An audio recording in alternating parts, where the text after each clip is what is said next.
Ha ha ha ha ha. Hi everyone, Ethan P. Tano here, the internet's busiest music nerd, and it's time for an EP Love segment where I essentially go over a bunch of shorter releases that have dropped over the past couple of weeks, tell you that I think they're fire, that they're awesome, you should listen to them, information and places to hear these EPs linked down below.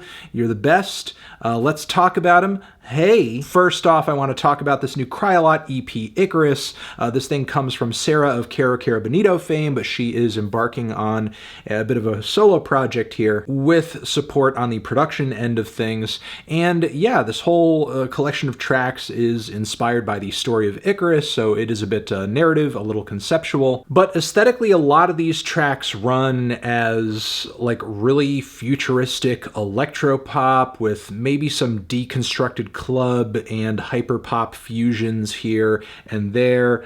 One particular track, Hell Is Here, has almost a industrial metal slash Sophie fusion going on, which is quite inventive, quite forward-thinking. Labyrinth is a very pretty ballad as well. Final track brings in some Japanese lyrics too. Also a grand sense of finality on the instrumental. And yeah, all around really good quality EP from this project that I hope Sarah continues to grow into the future, because first outing here, pretty cool. Next, I want to shout out this Jersey death metal band Trog.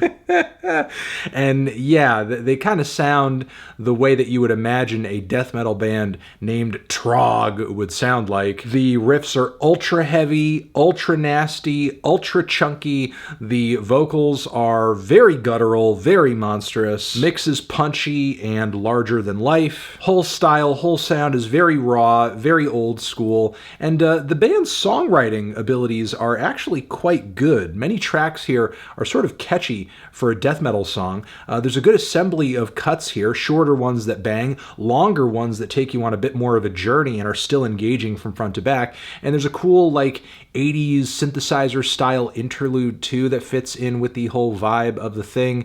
It's again very old school death metal, very 80s horror movie shit. It's gruesome, it is visceral, it's really well done, and looking forward to hearing more from this band. Next, I want to give a shout out to this band Cohort B that I actually found out about during a recent Reviewing Your Music segment that we did live on Twitch. And yeah, you know, we hear a lot of good music from the viewer base on Twitch when we do those regular segments, but this was so good that I was like, wait a second, this is like actually just some shit that if I had just heard this in passing, I would just review this.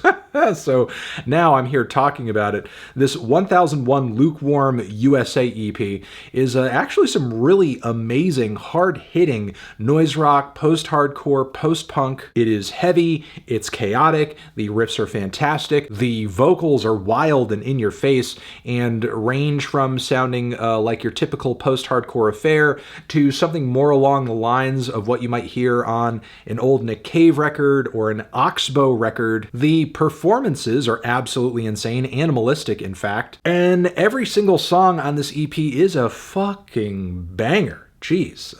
Cannot wait to hear more from this band. This is a fantastic start.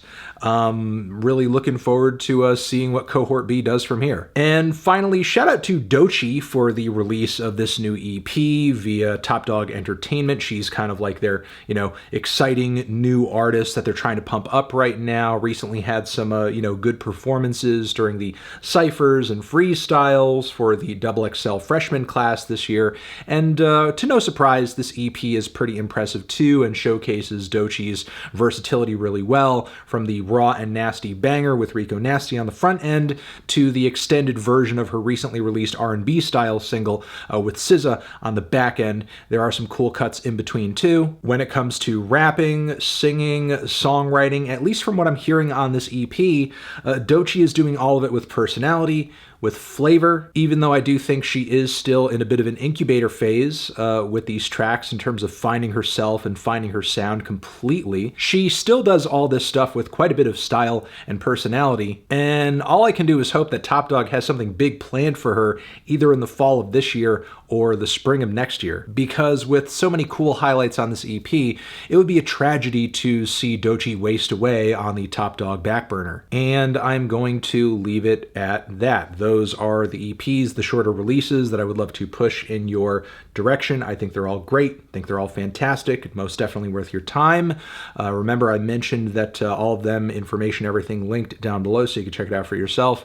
Transition, have you given any of these EPs a listen? Did you love them? Did you hate them? What would you rate them? You're the best, you're the best. What should I review next? Hit the like if you like. Please subscribe and please don't cry. Hit the bell as well. Over here next to my head is another video that you can check out. Hit that up or the link to subscribe to the channel. Anthony Fantano, EPs forever.